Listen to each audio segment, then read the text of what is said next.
राधे राधे मित्रों, बहुत बहुत स्वागत है आपका हमारे को नए वीडियो के अंदर। और अगर आप भी एक ई कॉमर्स सेलर है, अगर आप भी मीशो पे सेल करते हैं, तो आपको कभी ना कभी आपके मीशो के ऑर्डर पैनल में कुछ इस तरीके से लॉसिंग व्यूज या फिर आपको मैनेज प्राइस के अंदर एक्सेप्ट प्राइस करने को आया होगा। तो ये प्रॉब्लम आखिर क्या है और किस तरीके से सेलर के ऊपर ये इम्पैक्ट डालती है, आपका प्रॉफिट भी करवा सकती है और आपका लॉस भी करवा सकती है। जिस तरीके से मेरा लॉस करवाया, कल को आपका लॉस भी करवा सकती है। अगर आप चाहते हैं कि आपका ई कॉमर्स जर्नी में कहीं से भी कुछ भी लॉस ना हो, सारे लॉस के बारे में आप रूबरू हो जाओ, ताकि आपको पता चले कि कहां पे कैसा आपको कदम रखना है, तो आपका कभी भी लॉस नहीं होगा। और मैं सारी चीजें आपको साथ एक्सप्लेन करके बताता हूं। तो आज की वीडियो के अंदर भी मैं आपको बताऊंगा कि मीशो के अंदर जो प्राइस रिकमेंडेशन होता है वो आखिर क्या होता है और किस तरीके से आपके लिए बेनिफिशियरी है और आपको लॉस भी दे सकता है। सबसे पहले मेरी बात आप समझिएगा कि प्राइस का जो मैनेज होता है, मैनेजमेंट प्राइस या फिर मैनेजिंग प्राइस, वो आखिर होता क्या है। पी फॉर प्रोडक्ट, मान लीजिए कोई भी XYZ यहाँ पे प्रोडक्ट है, ये प्रोडक्ट आपने लिस्ट किया 150 रुपीज के अंदर, 150 में लिस्ट किया और इसके ऊपर 60 रुपीज डिलीवरी चार्ज लग के 210 रुपए में ये कस्टमर को पड़ रहा है।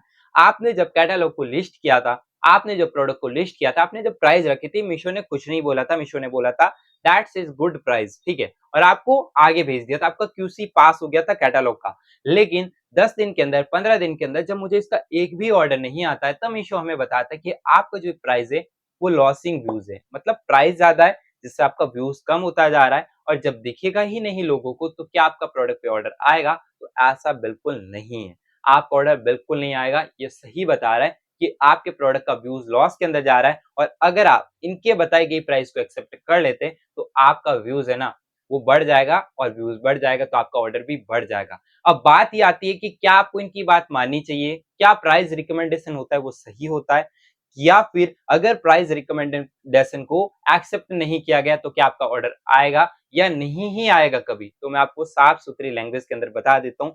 2.5 महीने यहाँ पे काम करते हुए हो चुके। अगर पी फॉर प्रोडक्ट आपने लिस्ट किया है, इसकी प्राइस अगर रिकमेंडेशन के अंदर बता रहा है, जैसे मान लो 150 रुपीज बता रहा है, मैंने जो ऐड किया था वो मेरा बैंक ट्रांसफर हो रहा था, अब ये मुझे बता रहे कि आपको यहाँ पे 99 दूंगा बैंक ट्रांसफर रिड्यूस करने के लिए बोले, इसको मैं एक्सेप्ट कर लूंगा, तो क्या ऑर्डर आ जाएंगे? तो बिल्कुल आपका ऑर्डर आ जाएगा। लेकिन क्या आपको इसको एक्सेप्ट करना चाहिए? तो मैं आपको बता देता हूँ। अगर आपने मार्जिन रखा है सोच समझ के, एकदम सही, लिटरली आपने कम ही मार्जिन रखा है, लाइक 50-40, तो फिर अगर आप इसकी एक्सेप्ट प्राइस कर लेंगे ना, तो आप बिल्कुल लॉस में चले जाएंगे। आपका ऑर्डर खूब आ जाएगा, लेकिन आपका लगभग 15 से 20 रुपए ही मार्जिन रह जाएगा और आपकी पैकिंग के अंदर वो चला जाएगा। फिर आपका प्रॉफिट क्या होगा? आप ऑर्डर दे दोगे तो क्या फायदा, रिटर्न आ जाएगा, तो आप कहां से कवर करोगे? तो मार्जिन एटलीस्ट 50 तो होना चाहिए ना। लेकिन मीशो का जो प्राइस रिकमेंडेशन होता है ना, वो बिल्कुल घटिया होता है। इसके चक्कर में आप कभी कभार लॉस भी कर बैठते हो। हाँ, कभी कभार आपका सही रहता है कि अगर आपका 100 या 120 रुपीज का मार्जिन होता है, लेकिन मीशो को पता होता है कि कस्टमर इसको ज्यादा से ज्यादा लाइक कर रहे हैं, पसंद कर रहे हैं, इसकी प्राइस थोड़ी सी रिड्यूस हो जाती, तो इस सेलर का फायदा हो जाता, मतलब ऑर्डर ग्रोथ इसकी बढ़ जाती। इसकी ऑर्डर ग्रोथ बढ़ जाती तो इसकी पेज की विजिबिलिटी बढ़ जाती। देखो, मीशो ये नहीं चाहते कि उसके जो सेलर, उसके जो यहाँ पे सर्कल पे काम करे, जो मीशो पे काम करे, वो सेलर उनका फायदा ना हो, ऐसा मीशो नहीं चाहता है।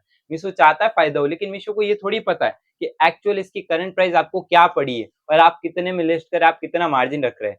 अब मान लो मैं 30 रुपीज में लेके आया हूँ, ठीक है, जस्ट सपोज, और इसकी मैंने प्राइस रख ली 100 रुपीज, मुझे 70 रुपए का मार्जिन चाहिए। अब मीशो इसकी बोल रहा है कि आपको इसका 66 रुपीज मिलेगा, 66 रुपीज मुझे मिलेगा, तो मेरी पैकेजिंग यहाँ पे चली जाएगी, जो भी होगा, तो यहाँ पे मेरा एटलीस्ट लॉस ही हो रहा है। तो मैं इसको नहीं कर सकता, तो मैं इसको क्या करूंगा, price recommendation as it is पड़े रहने दूंगा। भले ऑर्डर ना आएगा, लेकिन मैं इसको एक्सेप्ट नहीं कर सकता। अगर एक्सेप्ट करूंगा तो मेरा ही लॉस हो जाएगा, ऐसा आपको नहीं करना है। लॉस में आपको एक्सेप्ट नहीं करना है, तो ये आपका लॉस दे देती है। और प्रॉफिट कैसे देती है? अगर आपका मार्जिन ठीक ठाक बैठ रहा है, 50 से 70 बैठ रहा है, तो आप एक्सेप्ट कर सकते हैं। ये होता है प्राइस रिकमेंडेशन। लेकिन आपको सब पे ऑन नहीं करना है, ऑर्डर आएगा तो भी आपका लॉस हो जाएगा। तो ये होता है प्राइस रिकमेंडेशन। मुझे काफी भाइयों ने पूछा है कि भाई एक्सेप्ट करे या फिर एक्सेप्ट ना करे। अगर आप एक्सेप्ट नहीं भी करोगे, तो जिनको ऑर्डर करना रहेगा वो तो ऑर्डर आपका आएगा, लेकिन बहुत कम चांस में आपका ऑर्डर आएगा। ये तो आप मान के चल सकते हैं। जिनकी भी लॉसिंग व्यूज है, उनका ऑर्डर इक्का दुक्का आपको आएगा, मतलब 10 दिन के अंदर एक, या फिर हो सकता है 20 दिन के अंदर आपको एक दो ऑर्डर देखने को मिले। तो अगर आपको लगता है कि मार्जिन सही है, तो आप इसको एक्सेप्ट कर सकते हैं। आज की वीडियो में ऐसा ही। वीडियो आपको कैसा लगा कमेंट करके जरूर बताइएगा। वीडियो पसंद आए लाइक करके चैनल को सब्सक्राइब कर लीजिएगा। मिलते हैं न्यू वीडियो में, तब तक के लिए जय हिंद एंड वंदे मातरम।